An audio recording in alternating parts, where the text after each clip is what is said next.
When Thin Lizzy started, I had a bit of a world boy image, you know. I went for it because, like, I was tired of hearing rock and roll stars saying how sorry they were for themselves, you know, like how they disliked fame and how they were bothered.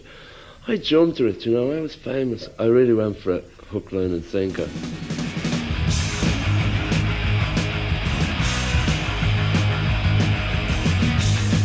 Are you ready to rock? Are you ready to rip it up? You know what I'm talking about? Are you ready to give it up? Rocker, renegade and raconteur, Philip Paris Lynott was Ireland's first rock and roll international superstar. Are you ready? If you're ready, we're ready. With his swaggering 70s cool, he was one of the most charismatic, vibrant and hedonistic figures to grace the rock and roll arena. He was the ultimate Irishman, the cool black dude. I mean, you couldn't make him up. He put Irish music on the map. Are you ready to rock? He was a multifaceted, gregarious hedonist. He had a certain thing about him. I think he was just born a star, really.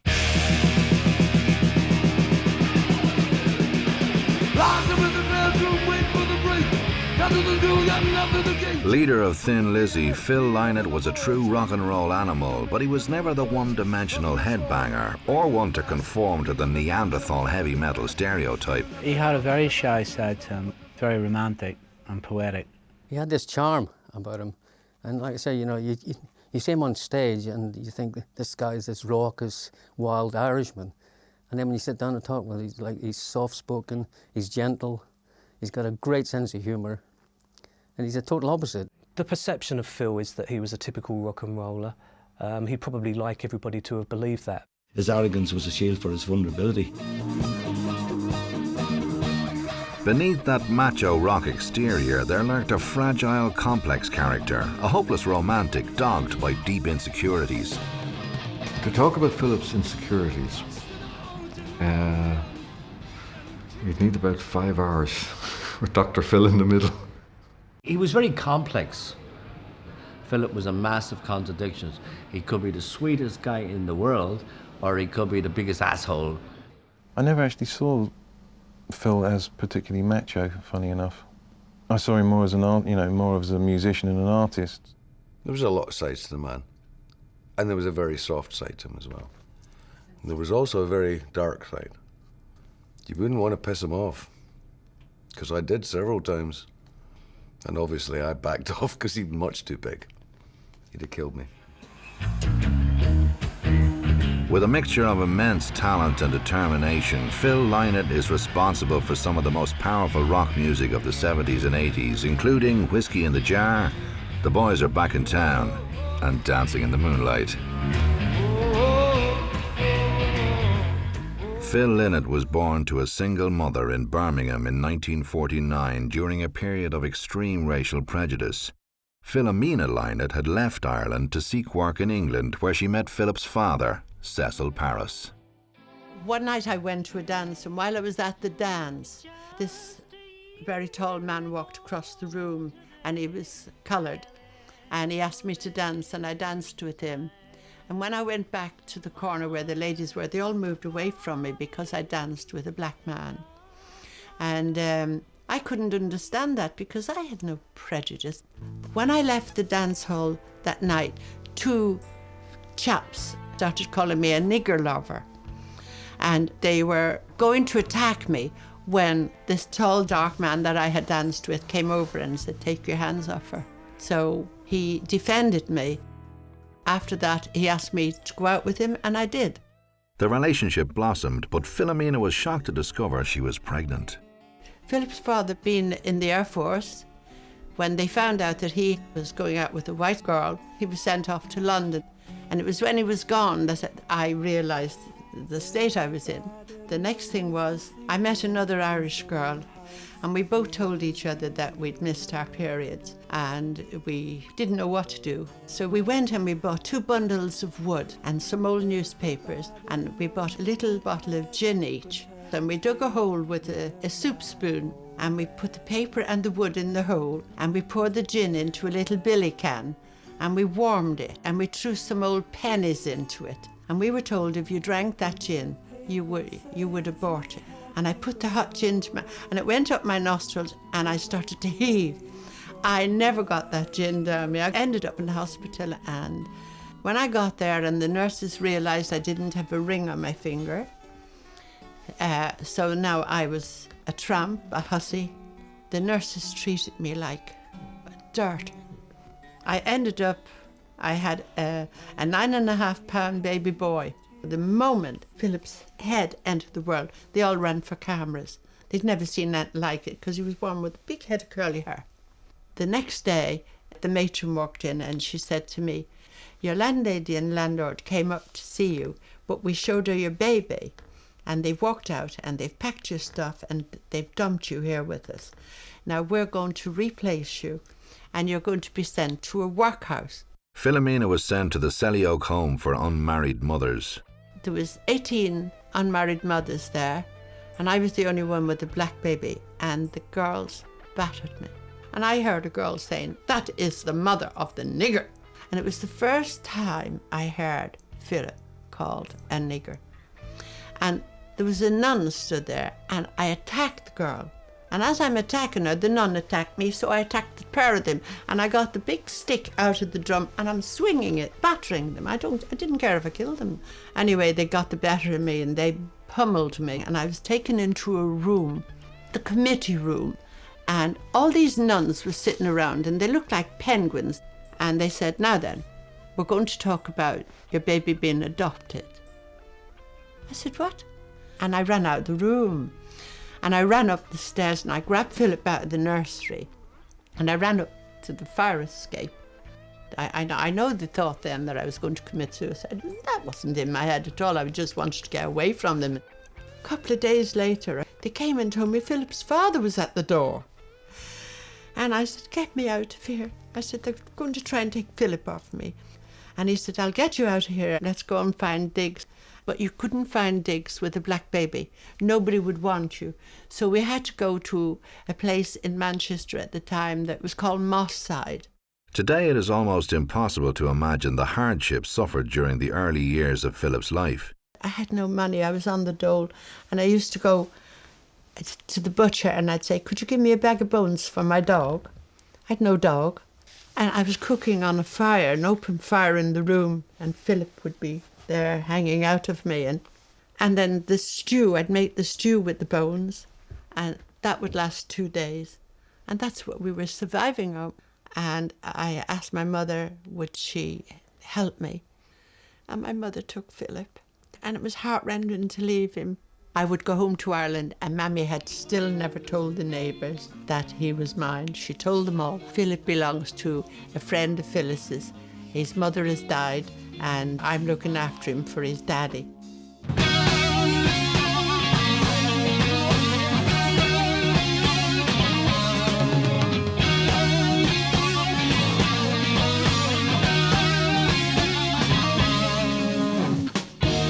Up jump Jack on the railroad track, saying I gotta get out of town. It's been really nice knowing you. Hope to see you around. Phil was imbued with a unique mix of charm and charisma that would combine to make him such a major star. But the boy, he got hung up. As one of the only black people in Ireland in the 50s, Phil always stood out from the crowd. He had a pretty hard time in school, you know, because obviously he was just stood out completely. You know, he was slagged, the little black boy, and I think it was character building in a way for him as well, because it made him that bit more determined. You know, when you're different, it's always difficult. Phil figured out you have to become a chameleon, really, to survive. He said to me one day, "Oh, Ma, wait till I tell you," he said, "you know, when I used to go to school at the Christian Brothers, they used to give me a money box to go and collect for the black babies. I used to, you know, shake the box and get plenty of money," he said, "but I used to rub the box," he said, "because I was a black baby." God forgive me, I'm telling you tales now. He decided he was going to be a certain type of Irishman. He was going to be the world's first black Irishman, and he made a point of being black and Irish. Philip being black was an advantage to him. All our idols, all the music we were listening to was black music. I was having a discussion with somebody about the band and Philip, and they said he's a black guy. And this fella said, no, he's not black, he's Irish. I thought, yeah, that is a real compliment to Phil, because he managed to get through things like that, and he managed to break through people. He was so staunchly Irish. The black thing didn't enter into it. You know, I never even thought of Phil as being black. Down from the glen came the marching men with their shields and their swords to fight the fight they believed to be right. Overthrow the overlord to the town when I was... It was while Phil was still at school that he joined his first band, the Black Eagles. They were like a pop band, really. I saw them for the first time in some place over around Harold's Cross. It was all in tennis clubs and social clubs that all these things were happening. He didn't have any of that sort of swagger or anything like that. He hadn't developed it at this stage, but he was always a great frontman. We didn't really have anybody you could measure him up against. Till Jimi Hendrix hit the scene, and then, well, he looks a bit like Jimmy. I was lucky enough to meet Jimi Hendrix many years before, and they were the same sort of type. On stage, they were just electric. And off stage, they were the quietest people, and easygoing, and no airs and graces about them.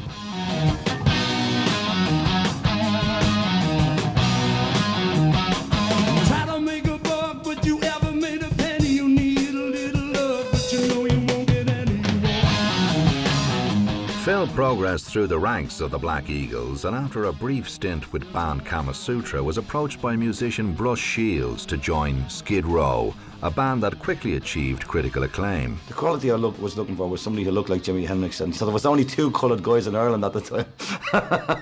And one of them was a good-looking guy, and the other guy's name was Mickey Dwyer, and he wasn't bad-looking. But I knew Phil had been in a band, but he looked unbelievable.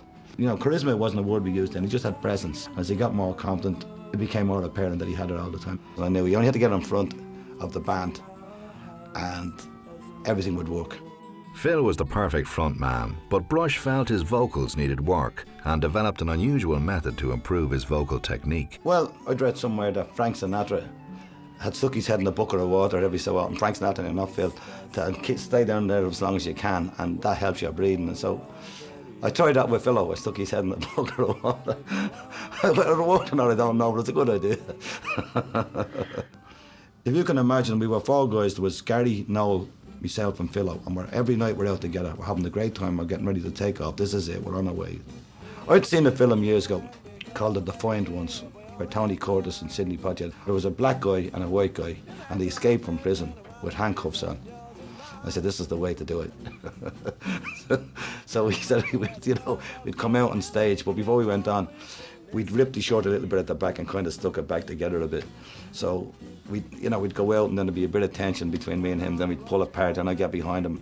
I'd reef the shirt off him, and it's brilliant. And then I would throw the bass at him like a Scud missile, and then he'd throw a chair, and so the chair hit the back of the stage. And then all the bouncers, who were guys who actually played for the rugby team in UCD, they all jumped up and grabbed me 7 Philo. But we never looked back after that. That was a great start. Skid Row, we're just too complicated, for us guys.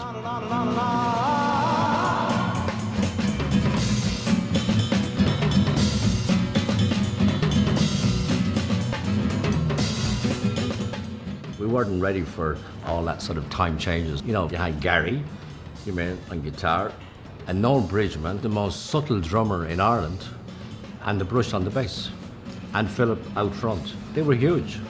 They used to pack places out. Philip would end up standing at the side of the stage for half the gig, because they were very progressive rock, and they used to do 7-minute songs and 10-minute drum solos. So Philip didn't get much of a chance to sing. Phil's involvement with Skid Row was short-lived. He was having trouble singing. It wasn't that he was in the wrong key. He was in the right key, but he wasn't singing properly. He was having trouble breathing, really. And I looked down his throat, and he said, there's something down there. And I looked down, and he had a tonsil as big as a golf ball. I've never seen anything like it. It was like that. So I said, you'll have to get that sorted out. So he rang Phyllis over in Manchester, and Phyllis said she would bring him over. I had to have him flown over to Manchester to have his tonsils out. Meanwhile, There was these 3 beautiful girls, triplets, long blonde hair, stunning looking. And I said to them, come on around, you've got to come and visit my son in hospital with me and we'll play a joke on him. And we got around and I said to the matron, put nurses' uniforms on, the 3 of them. And when I go in and sit talking to Philip, send them in one at a time. So I go in and I'm sitting there, how are you? And he's going, I can hardly talk because he's had his tonsils out, you see. The door opened and in walked Cindy. And she was stunning. And she said, open your mouth. And she stuck it in. And he went, bit of nice stuff there. His eyeballs was telling me, ooh, she's nice, isn't she, right? The door opens again and in walks the second triplet and they're identical. He thought he was seeing double. And in walked the third one. And then he went, oh, Jesus, Ma, what have they given me? He thought he was seeing treble. But Cindy had walked up to him and she was pretending she had to pull back the clothes. She had a measuring tape. She said she was coming to measure his well eye. Peter Brand combed his hair and sent for the police. Policemen came, took Peter's name. God may rest in peace. Ultimately, Brush decided to let Phil go. Brushill sacked him. He said that he wasn't a good singer. That was the worst night we had, of all the nights. We were just over here coming out of the Zodiac, called him outside and said, Phil, have to let you go. He didn't believe me, he thought I was joking. And just out there, man. That's where it was. Never looked back after it. Back in Manchester, Philomena and partner Dennis Keeley had opened a hotel, the Clifton Grange, which catered for a showbiz clientele. It was like the hangout, for people who worked late, mostly from casinos and clubs and me.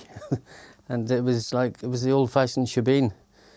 And she had her sentinel upstairs, leaning out the window, making sure that, the right people got in. And it was just a wonderful hangout. And Phil would come in once in a while. But he used to come over and he'd be fascinated with the hotel and he'd say, Jesus, man, who have you got famous now staying in the hotel? He'd sit in the hotel sometimes when he was there and there was a narrow passage here and he'd stretch his legs out. So you'd have to keep stepping across and keep stepping across back. He could try and irritate you sometimes that way. It was one of those places where as long as you signed in, you could stay all night drinking. I remember me and a friend, we both got absolutely, completely K-lied talking to George Best. And I passed out. Apparently I was put to bed by a stripper. But the next day he rang me up and said, we're managing George Best. I said, no. He said, yeah. I said, what do you mean? He said, well, apparently he agreed for us to manage him last night. I said, you wouldn't believe it. And of course that was just all of us being drunk. It was like a madhouse, literally a madhouse. Philip wrote a song about it on his first album called Clifton Grange Hotel. We came down for breakfast, and I was sitting around the big table with transvestites and all these people that used to stay there, showbiz people, right? Really weird. And I'd never seen this before. I was like, whoa, what's the current? And Philomena cooked this huge big breakfast. Eat that. And I'm like, I'm not hungry. Eat it. All right. And the kitchen's right there. She goes, you go up and wash your hair now, Robbo. I went, no, I'm just gonna go do the gig and that's it. She said, you're not going on television like that without your hair washed. You show me up. And she grabbed me by the hair, dragged me into the kitchen, stuck my head under the tap, put fairy liquid all over it, wetted it, and did it into a foam, and then said, right, now rinse it out. And I did. And it all went fart. In the 70s, that was all right. It was like a perm or something, but oh no, she wouldn't have us going on. She wouldn't let me go on like that.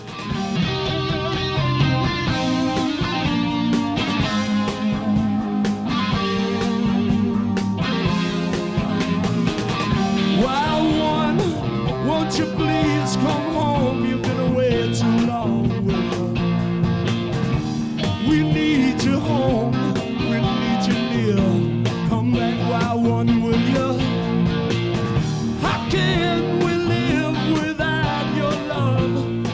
Phil's career was progressing in a new direction. He was learning to play bass. Ironically, it was Bruce Shields who was giving him lessons.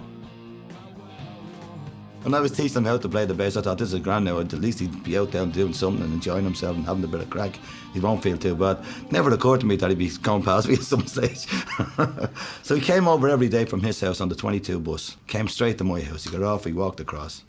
Came in the door, blessed himself in the holy waterfront, which my mother thought was only beautiful. He came over every day for 6 weeks and then for 6 months after that, periodically. And at the end of 6 weeks, like, he was ready to take on the world, you know.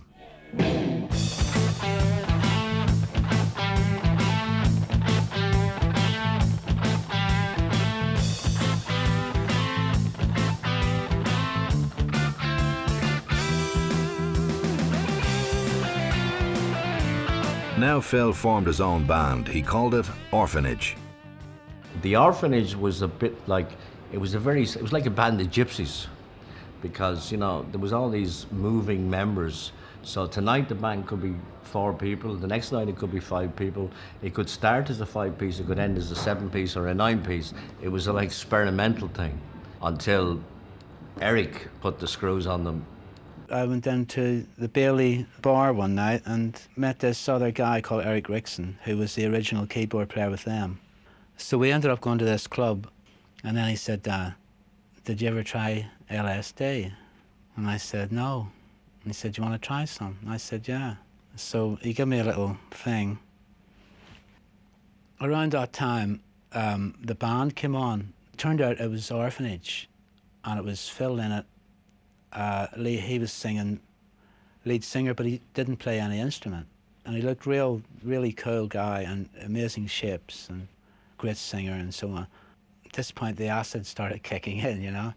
I just said, who is this guy? I want him for my band. I thought the acid trip was over. So I sort of felt pretty normal, and I walked over to the changing room, and I knocked the door. I heard this voice saying, come in. And I walked in, and it was Philip and Bran sitting there, and they're sort of looking at me, you know, and all of a sudden the acid started kicking in again, and I went, and I just started walking around the room, giggling at everything. And I said, are you okay? I said, well, it's my first trip on acid. And they went, what? What? What's it like? And I tried to explain it was impossible. So anyway, the acid sort of wore off, and I said, well, actually, I'm looking for a bass player and drummer to start a band, to start a 3-piece group, like Hendrix or Cream or something. Do you know anyone? Phil turned around to Bran and said, listen, Bran, Orphanage has went as far as it can go. Do you fancy forming a group with Eric? And Bran said, no. And I said, oh, well, that's that. And then Phil insisted. He kept on saying to Bran, listen, you know, we've done this circuit loads of times, and there's nothing happening. Let's start a new band. And Bran gave up and says, all right, Phil, whatever you want to do. So from a simple chance encounter, Thin Lizzy were born.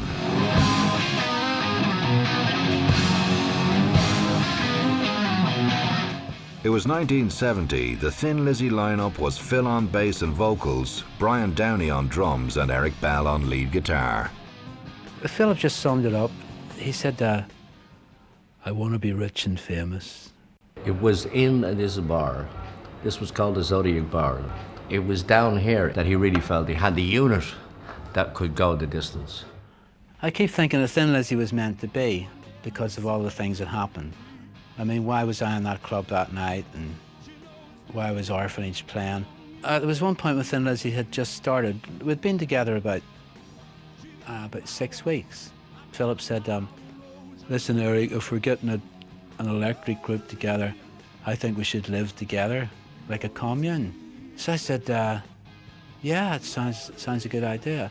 He says, I'm going to go out in a few days, and I'm going to dress up in a suit and a shirt and a tie and so on, and I'm going to try and get us a nice place to live. So about 3 or 4 days later, we arranged to meet in some cafe. And he came in, and he was all dressed up in a suit and a shirt and a tie. And he sort of went, I've got them. And he had the keys to this place in Clontarf, which is a pretty upmarket place in Dublin. So we went out to see it, and it was a really nice place. It was at the top of this house in Castle Avenue. It was crazy. What happened was we got this reputation of having these all-night parties, and all these guys that come in, all these girls and things, you know, so 20, 30 people there some nights. So, I mean, God love the people that live downstairs. You know? The flat was cluttered mentally, physically, emotionally, spiritually and financially. There was actually no room in it whatsoever to do anything. But it was full of guys who all thought they were going to do something. So consequently, they would put up with each other's idiosyncrasies. I remember that hobble of a squabble. The neighbours wanted them out, so they were going, like, it's ridiculous. They were coming in all hours of the day and night. You know, they look fairly wild with the long hair and looking like they've been doing all the things that the people next door wish they could be doing, but that's what can you do? And don't forget, this is like 1969 or whatever, when people, that type of thing didn't happen in that particular area. So everyone was, this petition came round to try and get us out, signed by all the neighbours. But somehow we stayed, for a while anyway. Thin Lizzy went from strength to strength, and in under 6 months were signed by the Parlophone label. We walked into the studio and the guy said, yeah, can you bring your equipment and set it up in here? So we started bringing in the amps and the drums and the keyboards, and then at one point myself and Philip had one of these big long columns for the PA. And we brought it in and the guy said, oh, you won't need that. And we sort of went, oh yeah, you know, as if we knew. Of course we didn't. He says, you don't need to sing through that in here, you can sing through microphones. So we sort of looked at him a bit embarrassed and took it out in the van again. And we recorded The Farmer. Thin Lizzy's first single, The Farmer, sold under 300 copies. It wasn't really a big hit, and it definitely wasn't burning up the airplays. And they were promptly dropped by Parlophone. Fortunately, a talent scout from record label Decca happened to be in the right place at the right time. Frank Rogers came over from Decca and he was looking for talent, music talent in Ireland. So we ended up going to this club in Dublin called Dr. Zhivago's, I think it was. And we were just in the background, myself, Philip and Bran. And Frank Rogers and one of our managers at that point was standing on the empty dance floor looking up at us on the stage. And after that, Frank Rogers came over to us and said, I'm very impressed with the band, and would you like a recording contract with Decca, you know? And we went, you know, you're joking, basically. So about a week later, we were on the boat to London. Up jumped John, putting his trousers on. I gotta get out of here. I hear your lover's footsteps. It's coming too near for me, my dear. Not only was Phil a highly gifted songwriter, musician and vocalist, both on and off the stage he was admired for his ultra-cool demeanour and genuine style. Making love against the wall.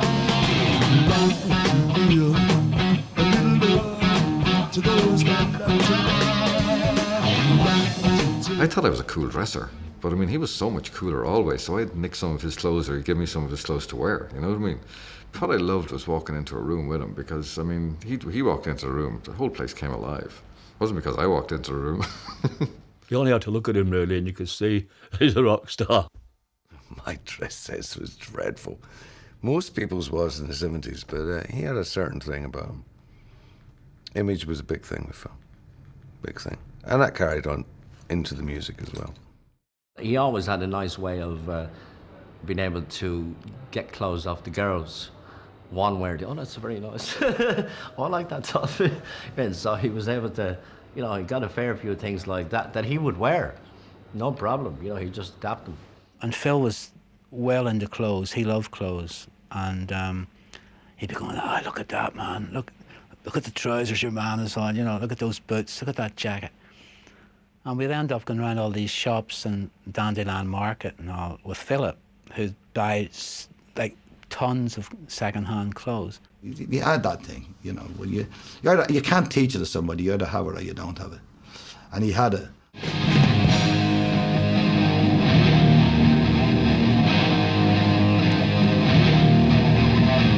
March 1972, Thin Lizzy were invited to support Slade on their UK tour. Slade was just the biggest thing in the country then. They were just enormous. I think the first or second night we played, We didn't know what to expect. We walked on and the place was stuffed. I mean, it was like, it looked like thousands upon thousands of people. And we walked on and we never really thought about it and just played the same set as what we would play in a pub. And we just died of death. The audience were just going, "We want Slade, we want Slade." Slade were managed by ex-Animals bass player Chaz Chandler, the man who discovered Jimi Hendrix. After we finished our set, we went into the changing room and Chaz Chandler came in and he says, "Right, boys, if that's what your show is like, you're off the tour." He says, "We didn't bring you on to send the audience to sleep. If you don't get it together, you're off." And Phil just went. The guy was devastated, you know. And he was on the point of crying because this was his hero's manager was telling him that we were basically no good. The next night, God love Philip, I looked over at him every now and again. He would throw this ship, you know. He'd be out the front with a bass for about 4 seconds, and then he'd go back to being shy Philip. And then about 3 minutes later, he would do another one, which lasts for about 5 seconds, and then he'd go back again to being shy Philip. He started very gradually checking the audience out and feeling more at home with them and realising, God, I did this pose and nobody threw anything at me. Phil wasn't a particularly confident frontman at the beginning, which is quite hard to believe now. By the end, there were very few people that could work an audience quite the way that Phil could. There's loads of people who can play exceptionally well, and like that little thing that takes him to the next point. And when he got confident, you know, the whole world was there for him. But he had a hunger to want everybody to know him, or to know his work and his music, and the band. And, I mean, we got pretty close, I think.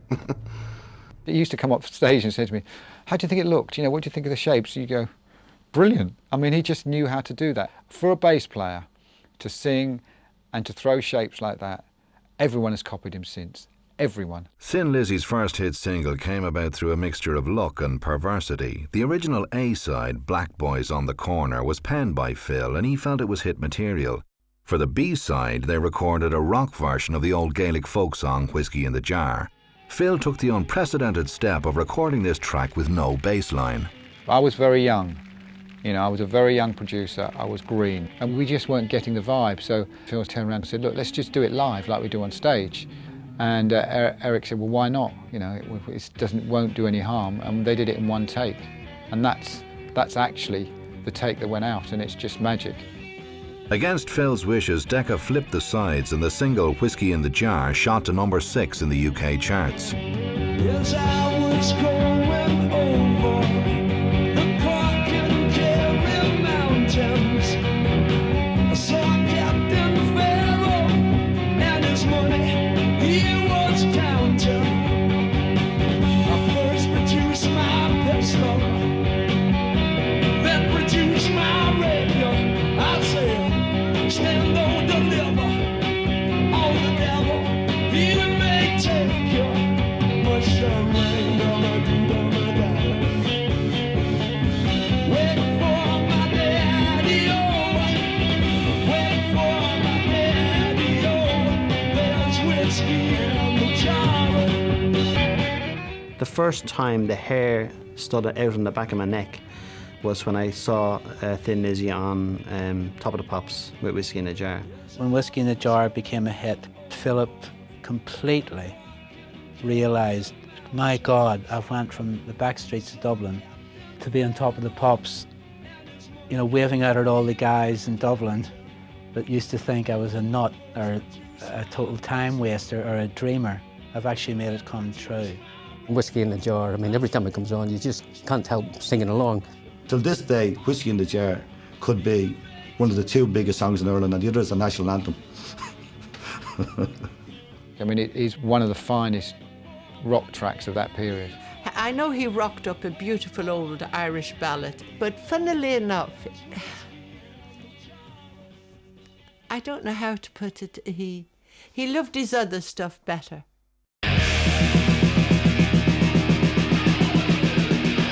Locked up in the bedroom Phil never did things by half. He lived life at a pace that astounded those who knew him. He'd be going day and night. So whatever it took to keep him going day and night, he would take to go day and night. He didn't want to sleep. He didn't want to stop. He never relaxed. He never slept much. Philip had an addictive personality. He had the constitution of an ox. He was Johnny the Fox. He just, whatever he did, whatever Philip did, he did it big time. He was a big drinker. I drink brandy. He could drink a bottle while I was having 2 glasses, you know what I mean? Yeah, I couldn't keep up with him. He was unbelievable. Many a time I've ended up not being able to walk with Phil just standing there going, what's the matter? He had hollow legs, I'm sure. Well, the nights out we had many. Basically, by the end of it, we couldn't remember whether we had a good night or a bad night. We just went out and got totally wasted. But it was just, that's what we did. We just went out. It was just great company. He just liked partying, to be perfectly honest. Oh, he believed he was immortal, certainly. He believed nothing could ever happen to him, but that's a very Irish characteristic. After the huge success of Whiskey in the Jar, Phil and his band found themselves under increasing pressure. I noticed when Whiskey in the Jar came out that things started changing dramatically. We're starting to get pressure then from the record company.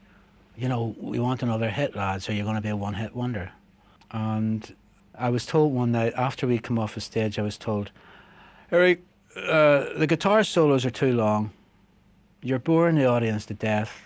And I'm going, what? I said, you stick to your effing office and stick to the phone. You know, I don't come in and tell you how to talk on the phone. Don't tell me how to play the guitar. The pressure was to be compounded by Phil's ever-present search for musical perfection. He was pragmatic when he thought that's as far as he could go, or that was the best he could do at the time, but he was definitely a perfectionist. He always was striving to do better with his music and with his performance and with the band, and you know, he always thought that there was more to be had. Work was difficult because we were all sort of perfectionists, and you'd only have to make one little mistake to get it in the neck. I always left the dressing room at least 10 minutes before we went on, and as I closed the door you could hear the roars, somebody getting a rollicking and sorting out something that happened wrong on the show before, you know. Verbally, we would throw it back and forth. And so I learnt a lot. But the initial thing of him being right all the time, hated it. Because I'm right all the time. But we kind of went like that. And so I'd learnt a lot. And I took on a lot of his traits without really knowing it. You know, he was tough. He didn't suffer fools gladly. And if you went down the wrong road with Phil, he would say so. But he was not intimidating, and he was not cruel, and he was not mean. He just wanted to get the job done. Thin Lizzy's future now seemed assured. The next album was to be Vagabonds of the Western World. It wasn't until Vagabonds that they started to become Thin Lizzy, the famous Thin Lizzy that everyone knew and loved. We released the third single, The Rocker, and we all thought that was going to take off. And it didn't. It got somewhere in the top 40, but it didn't become a hit. And that's when the change started really happening. Philip then, he was hungry for the Top of the Pops, the adulation, the hit again. You know, he wanted that again. When Vagabonds sold poorly, Thin Lizzy were unceremoniously dropped by Decca. The strain was beginning to take its toll on Eric Bell. I got into this sort of lifestyle, you know, as bands do, and I couldn't stop drinking. I don't think I was straight one night in 3 years, and I kept thinking, Jesus, man, what's going on here, you know? Have you got a bit of a problem? Like, I couldn't stop drinking, and then I needed, even though it was only a hash, I needed it to play. And that's one of the reasons I left, and myself and Philip had a fight, you know, the first fight we ever had. We had it in this horrible tour we did in Germany, and things between us were a bit sort of tense after that, you know. Eric quit the band. I was so proud of Thin Lizzy and being in it, but I just kept toying with the idea, I'm going to leave, you know, I got to get out of here, you know, it's not going the way I want anymore. I've been there and I've done that and I got the straitjacket. It seemed Thin Lizzy would be consigned to the one-hit wonder bin, but for someone as determined as Philip, giving up was not an option. He recruited 20-year-old Scott Gorham and the 17-year-old Brian Robbo Robertson, and the mighty and unforgettable powerhouse that was Thin Lizzy was reborn. rocker.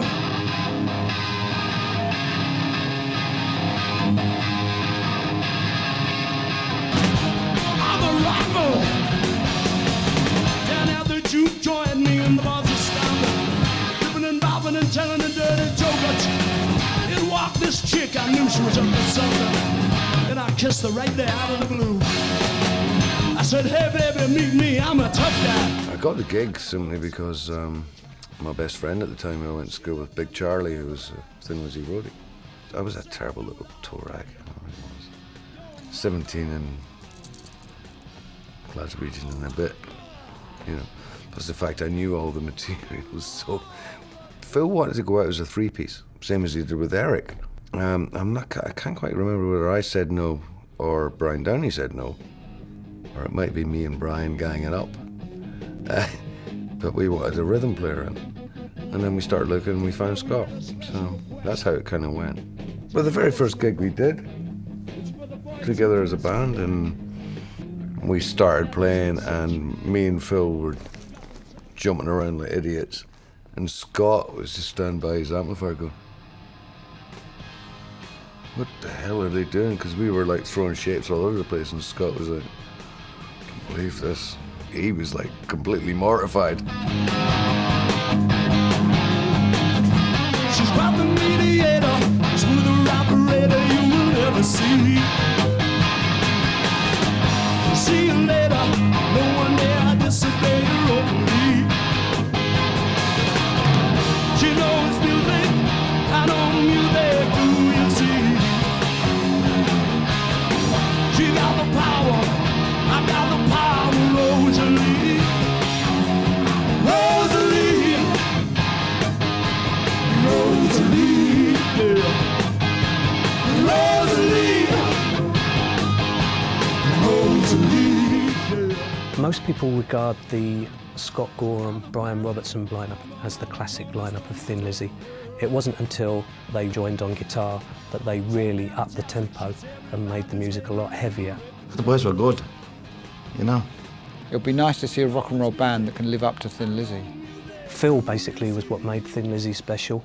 There was a floating personnel that used to go in and out of the band, but at the core of it, Phil was what made it unique. Thin Lizzy's next albums, Nightlife and Fighting, were not well received, and sales fell short of the band's expectations. Nightlife was kind of disjointed in a lot of ways because we were trying to find our way. Fighting was probably a transition period at that time. The record company felt that they didn't have a visual image of the band itself, and they wanted a photograph, and they got this dreadful fucking picture of, I think Brian Robertson's carrying an iron bar, you know what I mean? And I just remember looking at it thinking, that's everything Philip or I would never want Thin Lizzy to be, a tug band. They eventually triumphed with the 1976 release of Jailbreak, one of the finest hard rock records ever. Jailbreak obviously was the seminal album, if you like. Jailbreak came next, and that was sensational. At that stage, Philip was getting a lot of power with a lot of clout and a lot of power with the record company. And it wasn't really until they got to Jailbreak that they really became the tour de force that we now know them as. It was a defining moment for the band. The album was crammed with top-draw rock anthems, Jailbreak, Emerald, and The Boys Are Back in Town, an homage to male bonding which became Lizzy's signature tune. You just got back today, and while that boy's headed away, haven't changed that much to say. Man, I still think them cats are crazy. They were asking if you were around, how you was, where you could be found. Told them that you make it in downtown, driving all the old men crazy. The boys are back in town, boys are back in town, boys are back in town.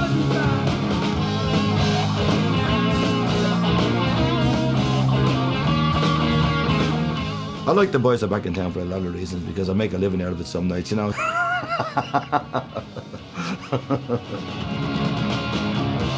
And here, you know, The Boys Are Back in Town, which I call my theme tune.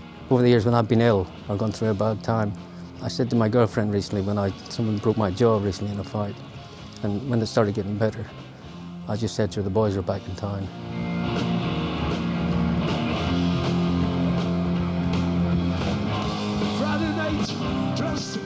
note for note, it's just awesome. The success of Jailbreak and The Boys Are Back in Town shot Thin Lizzy to international superstardom. They quickly achieved rock and roll notoriety, with Phil gaining a reputation as the hard man of rock. No, it was totally a gang. Oh yeah, it was like, you know, drag yourself around the world and cause havoc wherever you can. And we did most of the time. It's just that I got blamed for most of it. Phil was smart. Any of the problems we had on the road, right, usually got blamed on me, and Phil went, "That's nothing to do with me." No matter what he did, you'd get blamed for it. So I got used to that. I was like a little dog behind him most of the time. I was going, you caused the havoc and I'll back you up.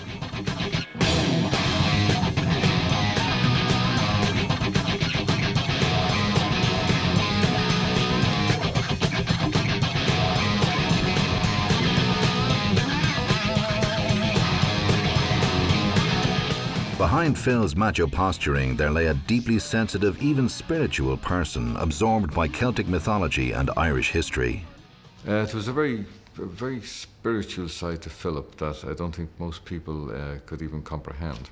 The Catholic ethos had filtered deep into his system, much more than mine, because he was a fanatic Catholic. He was a fanatic admirer of Irish nationalism, and we used to joke a lot about it, but he was serious. Very religious, you know, it sort of shocked me at times. Like us guys were all trying to get rid of the shackles that we had, you know, that we'd grown up with. And Philip was always very spiritual. But he was never a preacher. He's one of those people that I think he had his own road to lead, and I think Phil was very careful about who he opened up to at that depth of his personality. It was a side maybe it came out of him more in his writing or whatever, but not on a day-to-day basis. He was a proud Irishman. That's his spirituality. He was very much into Irish history, and that whole side of his persona, some people might think that was all put on, but in actual fact it wasn't. Politically, maybe he was a wee bit free Ireland. You know, didn't much like Ian Paisley, I don't think, but there you go. Phil's passions ran deep. On a par with his love for music, there was also a huge devotion to football. If he hadn't have been gifted musically, he would have loved to have been a footballer. End of story. That was his dream, yes. Because I think a lot of musicians and footballers in particular, I think, you know, you ask most footballers, if they had a second career, they'd pick music. And if you ask most musicians, they would pick football. You know, it's the same with Elton John and Rod Stewart, Robbie Williams. They're all football fanatics.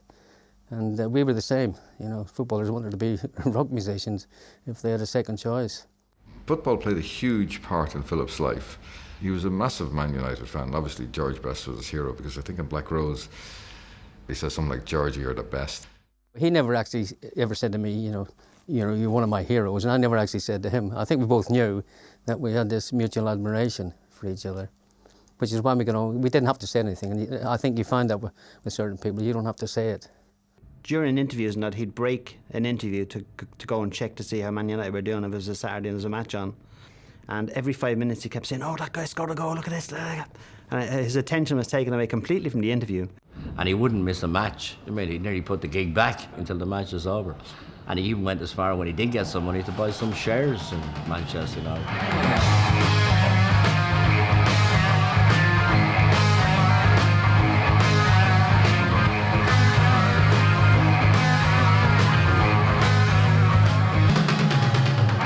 The 1978 release of Live and Dangerous secured Thin Lizzy's status as rock icons. It became the biggest selling Lizzy album of all time, shifting over 500,000 copies in the UK alone.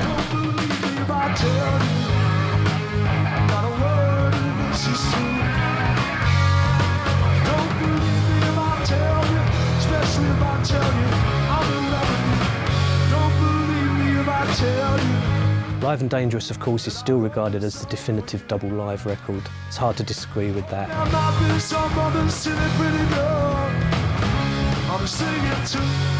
Don't believe a word. Words tell lies. And lies, they're no comfort if you've tears in your eyes. There's the Live and Dangerous album, which has been voted greatest live album of all time, which it probably is. Don't believe me if I tell you, especially if I tell you I'm in love with you. Don't believe a word. Hey, don't believe a word. When Live and Dangerous was made, just after it became a hit, Phil came back to do a gig at the Bag It in Dublin, and everybody wanted to get in, and everybody wanted an interview. And after the gig, he had said nobody into the dressing room, and I sneaked in with my tape recorder. And he looked at me and he kicked the tape recorder up in the air and he said, "My life's not one long bleeding interview, you know." But we had a great laugh about it afterwards.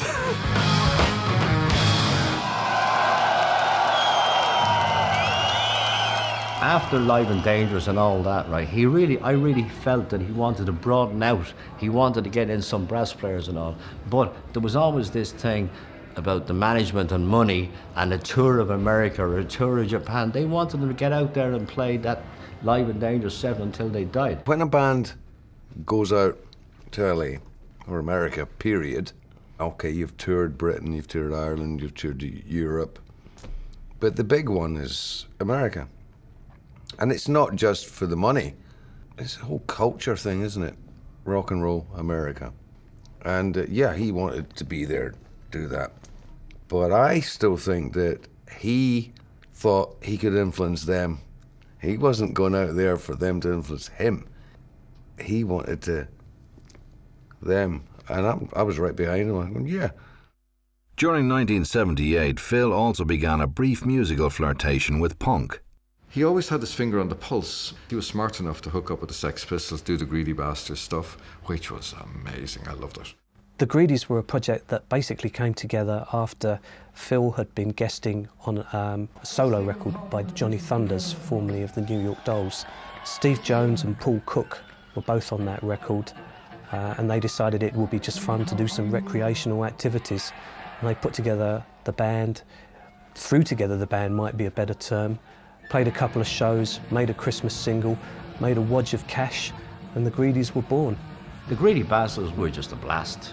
It was money in their pocket without the management knowing it. And, you know, like the punk thing, like that was the start of the rot, you know, for rock and roll. 1980, Thin Lizzy were bona fide rock stars. It was also a year of major change for Phil. His first solo album, Solo in Soho, was released, and he married Caroline Crowther, the mother of his 2 daughters. Phil met Caroline, which she was the daughter of Leslie Crowther, a very famous television presenter. When Phil got married, we all got invited, so he invited all his side, which were just lunatics, rock and roll people. You know, the leather-clad lot, roadies, press, the management, everyone, all of us. And then obviously Leslie Crowther would invite his people, which was like all the showbiz people, the more straighter people, the variety of television. And so on one side of the room, it was hysterical. One side of the room was all these people getting hammered, like all the rock people, and then the other side of people was all the other people that were getting hammered, but in a much more refined, sort of English way. And so we're all sitting there, and then there was all the speeches and everything. And then Leslie Crowther got up, and he was brilliant. He, you know, made this speech about Phil, you know, how he'd been introduced to him and how Caroline and him had fallen in love. And he said, and Leslie liked to drink and everything. And so he got up and he said, well, you know, I met Phil, and he was a very nice young man, and he did the traditional thing. He said to me, I would like your daughter's hand in marriage. And I turned to him and said, well, you've had everything else, you might as well have that. And the whole of the rock side, or the whole of the music business side just fell about. And all the other side, it was like really quiet, and they all just looked around. It was just brilliant. And Phil was just in tears. It was just classic. I think he would have killed to be a happily married man with children and be a grandfather. But the pressures of life were, you know, very heavy on him. But Philip felt, because he was the rocker, that he had to be the stud. And that was one of the problems too. These contradictions that would kill people. Phil and monogamy were uneasy bedfellows. His underlying vulnerability made him irresistible to women. Terrible Romeo. No, not terrible. He was a great Romeo. For all my brashness in those days, I was with girls, I was absolutely useless. And you'd see him every night. So I started trying to pick up his pickup lines. Oh, you got lovely eyes, haven't you? But it doesn't work with a Glaswegian accent. Phil with the deep Dublin, oh no, you're lovely. And the girls are going, and I tried and it didn't work. I think that he had a lot of attention from women, just purely the nature of who he was and what he did and the way he did it. Yeah, he loved women, yeah. Well, we all did, but he had it down to a fine art, you know. We probably got that wasted most times, that women at the end of the night didn't really come into it. We'd lost in it. We'd look and talk about it and laugh and joke and, you know, what big men we were going to be. We were going to take 2, 3, 4 home. But by the time we'd finished drinking and whatever Phil was up to, that had gone out the window. We just enjoyed each other's company and went our own way. How can I say this politely? Philip had an avaricious appetite for everything. And we'd been on the road for several months. So he'd been, shall we say, quite active on the female front. And we're in this little dressing room down in the basement. There was a toilet at the end with a wooden door. So you could actually, like there's men's toilets, you can actually see people's feet underneath. I had previously burnt a hole in my finger from falling asleep with a cigarette, completely wrecked. So the doctor had given me some cream to put on it. Phil went to the toilet and he said, my thingy's a bit sore. So I gave this cream that the doctor had given me to Scott, because I knew what it would do, right?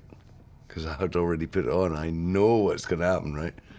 So I said, Scott, give that to him. So Scott went over to the toilet and gave it to him. We were just about to go on stage, so he had the leathers on, right? So underneath the door, you could see the leathers and the boots. And all of a sudden, there was, oh, you fucking bastard! Because he put the cream on his dick. And of course, it just singed it off. So all we saw was, under that gap, the feet going like that. Oh, fuck's sake, like that. And then come back down again, and then he came out and he said, so we had to go at Scott because he thought it was Scott's cream. It wasn't, it was mine. But I got away with it. And we did the gig. And all it wasn't any disease or anything. He'd just been a shade too active, as he always was. Well, I'm tough, I'm rough, I'm ready, and I'm able to pick myself up from under this table. Don't just stick no sign on me, I got no label. I'm a little unsure, unsound, and unstable. The immense success of Thin Lizzy would have its price. The pressure of life in an iconic rock band put Phil under increasing strain.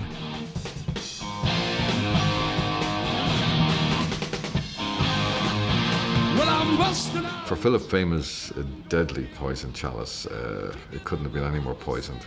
For somebody like Phil, it's very difficult to really make a judgment on people hanging on, because you do get a large amount of people that are genuine friends and people that want to be involved on a genuine level.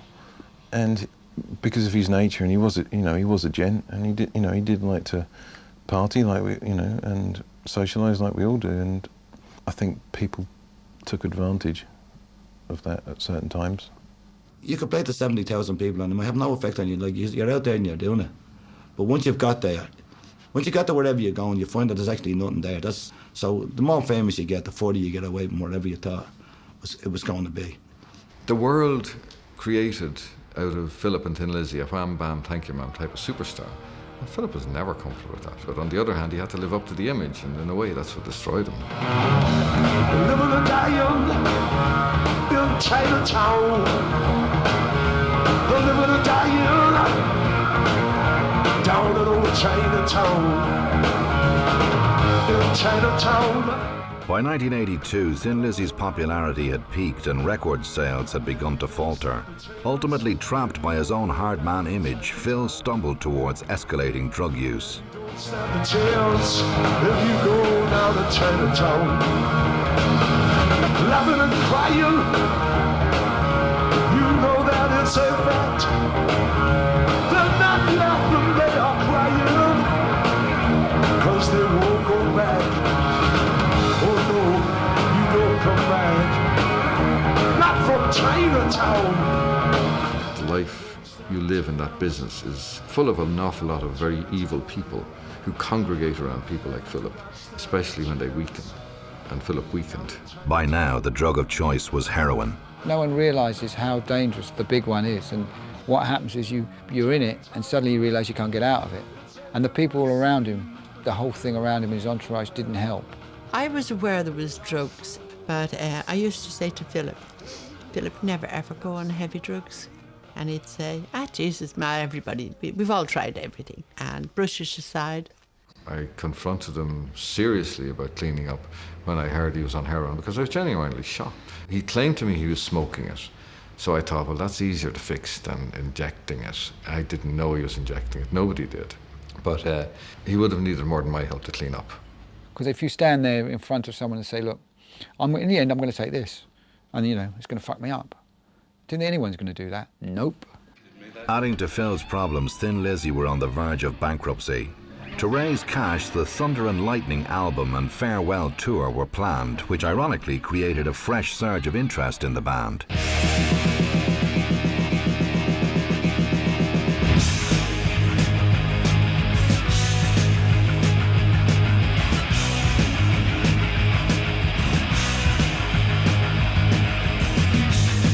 Are you ready to rock?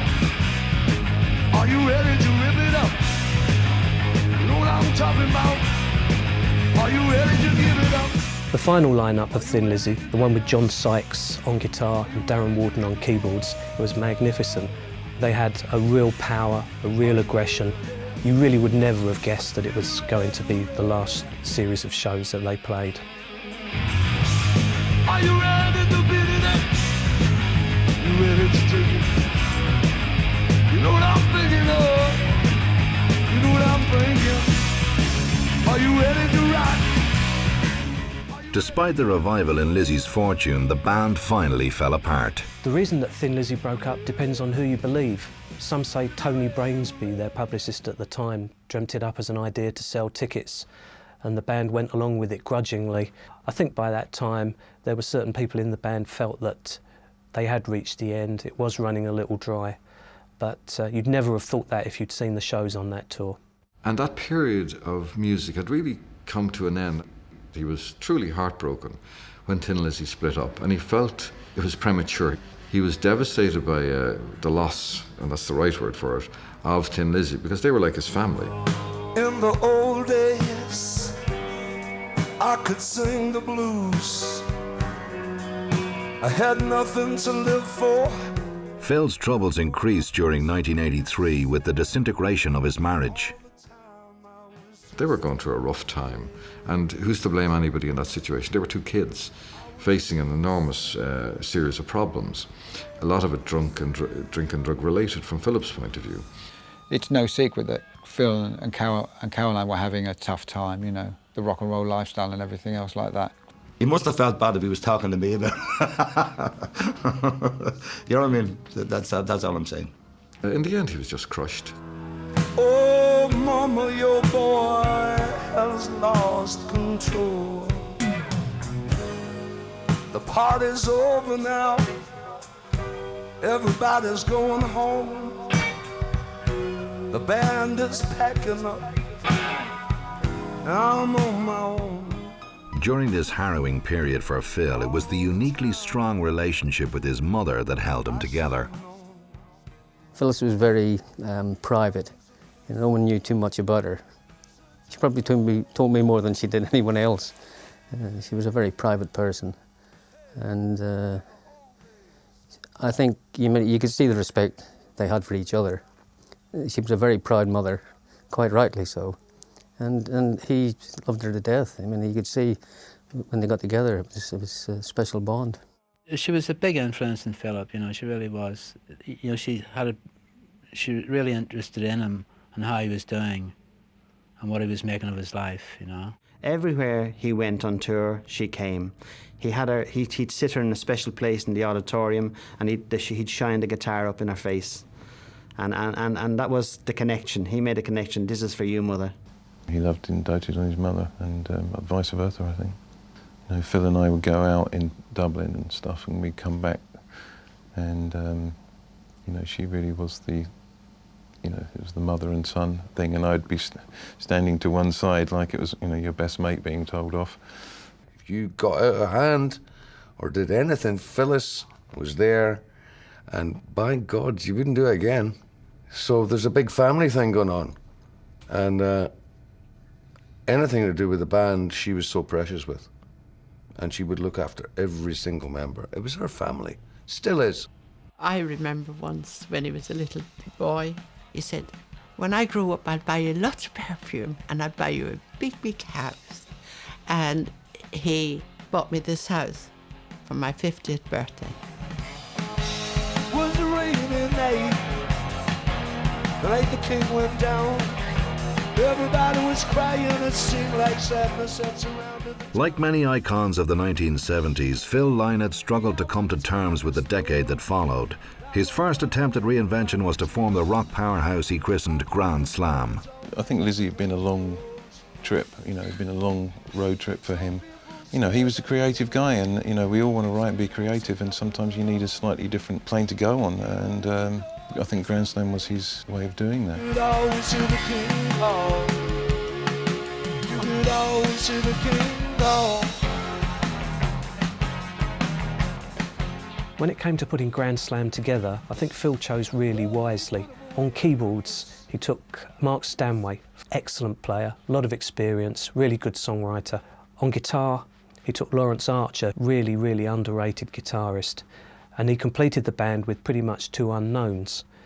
Deutsch Nagel was the rhythm guitarist, Robbie Brennan was the drummer.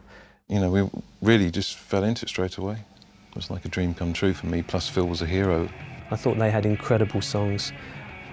Some people didn't like them just because they were different to Lizzy, but I thought that was the whole point.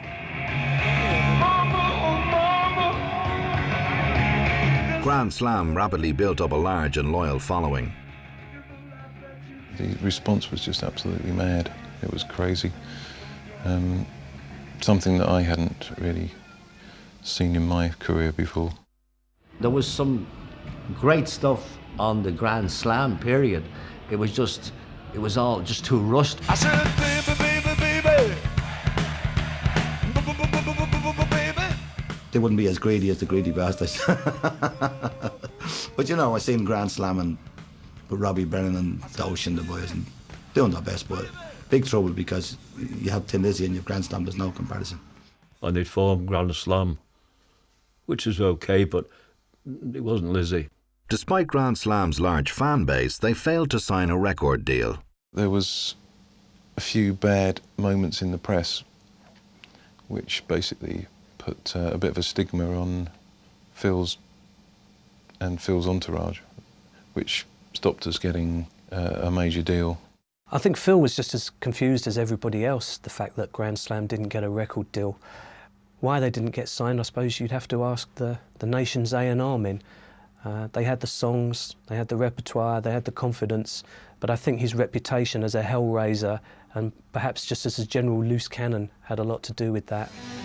Following this difficult period, Phil began to enjoy solo success.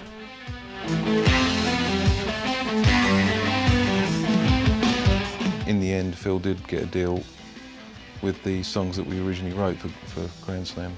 The subject of Phil's solo career is something that I still think kind of splits Thin Lizzy fans down the middle. There were those like myself that kind of craved him to do the balls-out hard rock that we knew him for, and yet by the same token he was perfectly happy to go and do stuff like Yellow Pearl with Mid-Jour, which later became the theme tune for Top of the Pops, and also to experiment in things like reggae. There was a good opportunity for him to show himself off again, show that he was still on form, show that he was still a contender. Phil worked with Gary Moore on a couple of occasions and it was always worth waiting for. Parisian Walkways was a monster hit, and justifiably so. Further down the line they got together and did Out in the Fields, which was another fantastic song. The two of them were a phenomenal partnership. He was still extremely gifted, talented man. And he still wrote amazing lyrics, still wrote great songs, still a great singer, great showman. But he knew the direction now that he needed to go in. He became more aware of his black roots. He started a band with black guys like Jerome, and he found himself, but he found himself just a bit too late. If you see Stevie Wonder, tell him I hear. If you hear little Stevie Wonder, tell him I see. The last hit that Phil had was a solo hit.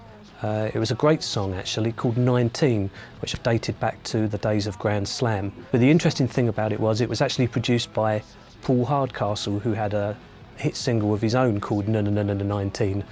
It was the way that Phil would like to have gone had Lizzy continued, which was his intention at that time. Despite Phil's successful solo career, life after Lizzy seemed empty to him. He had created a myth so powerful he never managed to outgrow it. Another major blow for Phil was his exclusion from Live Aid. Live Aid was by far the biggest gig in history at the time and the biggest gig in Philip's lifetime.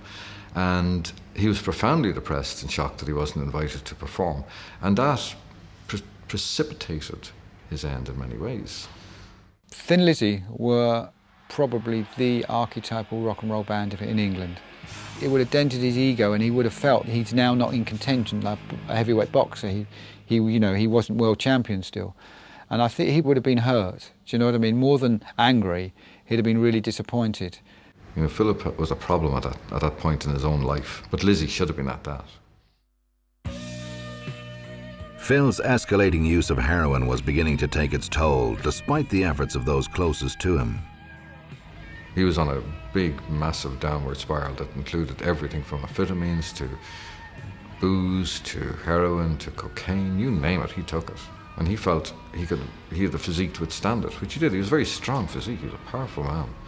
But heroin sort of has a cortisone-like effect. It puts on weight while destroying the inner body and the inner soul. I could see it coming. He was looking more like Elvis every day. He was putting on the weight, he was starting to bloat, but you couldn't tell him. I did have a serious conversation with him one time in Glencore, and at first he was listening to me, but then he was okay. And eventually he threw me out. Because I knew he was getting more and more seriously into the wrong side of things. And I suppose, I hate to say inevitable, but it was starting to look that way. But I never lectured him, and you do once in a while say, it's not a good idea, because I've had lots of my friends who've passed away because of drugs. And the same thing happens with drink eventually, but I think drugs just speed it up a little bit. For every guy that's trying to stop you, there's 150 trying to give you something. And all the 155 are saying that you're the biggest bollocks of all time for trying to interfere with them, Unfortunately, you get a little bit of paranoid with the people who like them the most. There's no doubt about it. His persona began to disintegrate, and he began to get very insecure about everything. And I speak personally about this because I was a victim of it. He didn't want you invading his privacy. He had this sort of wall. I noticed that when certain people said something to him about his lifestyle, he would go, "Stay out of me fucking head." His friends were there for him, always, The problem is that Philip didn't recognise that towards the end. Jim was doing his best, everybody was doing their best, but there's nothing you could say around that time.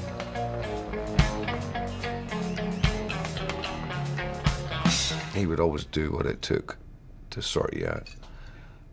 It's a bit sad that other people didn't do it for him. And I wish to God I'd have been in the position at the time to do it for him, because I would have. Unfortunately, he'd got into that stage where there was too many other people about it. We did have a long talk about the whole narcotics and drugs scenario. I was actually quite a quick, clean living boy at that point. And he used to talk to me about it because I think he felt he could talk to me about it. He did say to me on many occasions, that I would really like to get away from this. And there was one particular time where he did make quite a severe effort to get what we would call clean, I suppose, or away from this, entourage of people that were, barraging it towards him. Once Phil's addiction took hold, he used heroin not to get high, but to feel normal. Phil was the opposite to the self-destruct. Phil was a self-preservationist. I don't think he was going down that road of self-destruction at all. I think that's something that everyone says about someone that either dies or has an experience with it, or they're into self-destruction. I don't think most people self-destruct on purpose. And who's to say some people can do that and live on till whatever age and do whatever, but I wouldn't, it wasn't a purposely self-destructive lifestyle. There's a lot of guys that got very heavily into drugs and got off them. And I reckon that he was in the process of getting off them, that's my opinion. And at this day I believe that if everything had been going well, he would have got off them. That's all I know. And that's what he said, and I believed him.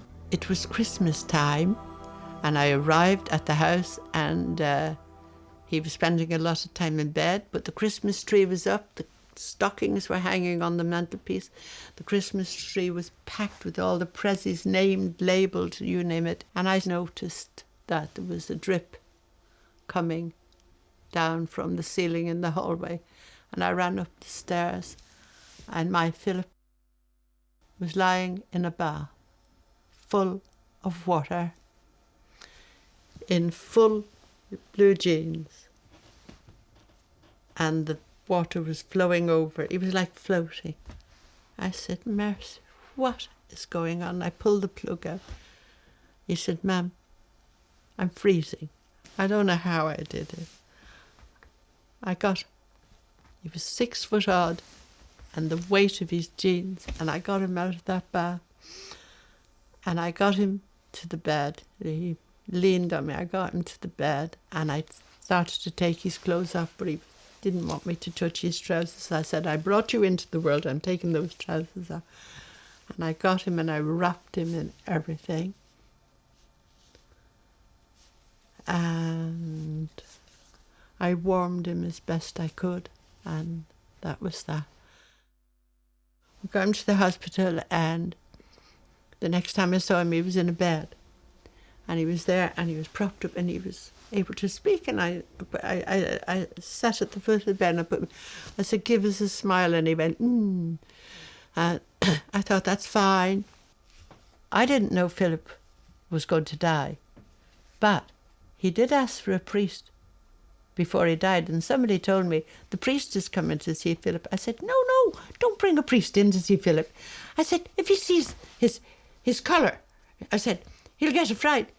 They said, Philip has asked for the priest. Philip asked for the priest.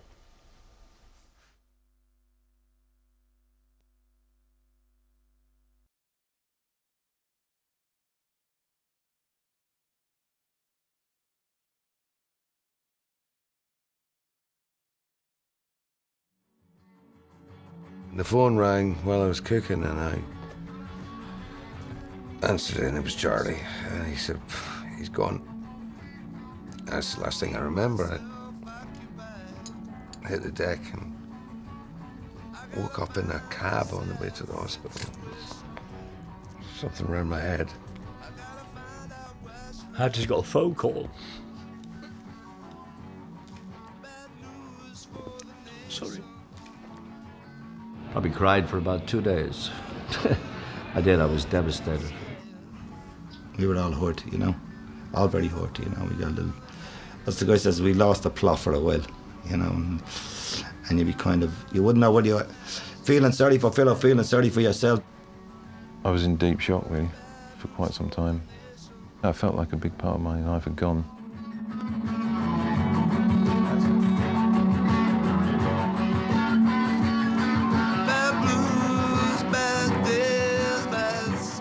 Of all rock and roll casualties, Phil's death was one of the least romanticised and became a tabloid-fueled witch hunt. He did get a raw deal at that particular time.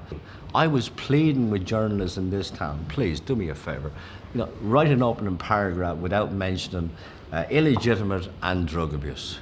He didn't die from an overdose, he died from pneumonia, and that's something that should be said, because I hate all these articles, "Oh yeah, Phil Lynott, drug addict, died." That's crap.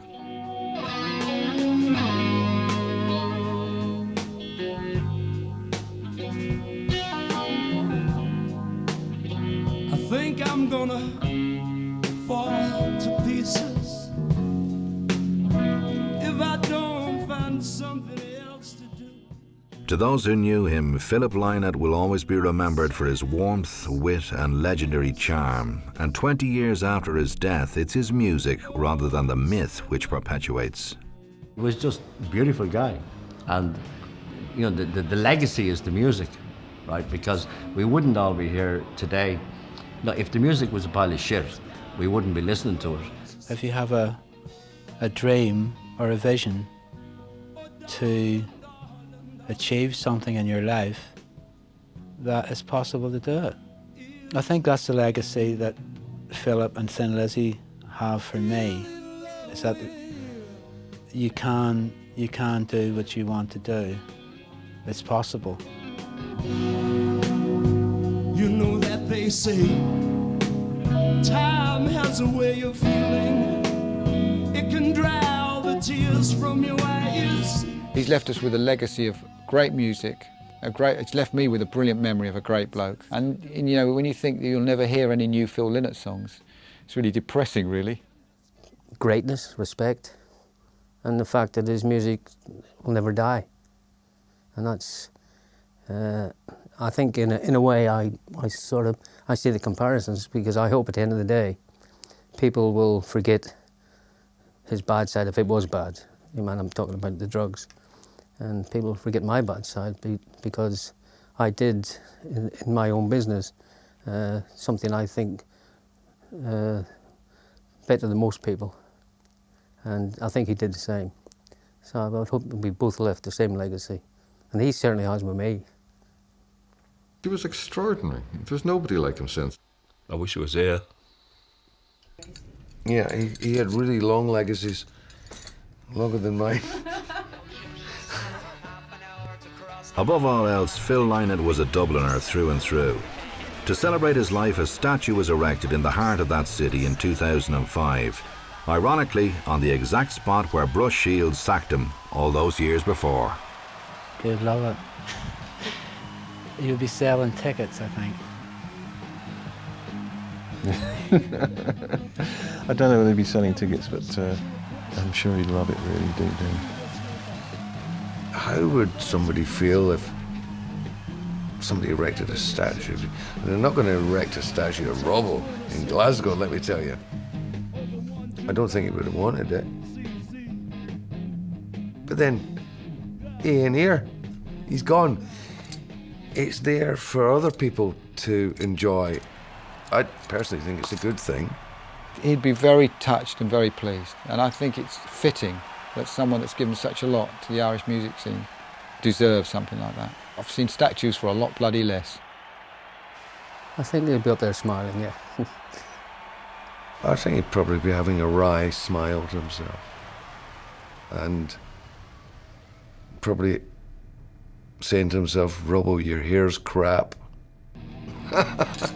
Which I know he would. He should get that hair done. Get my mother and she'll wash it for you. God bless, safe home. And all the best for the future.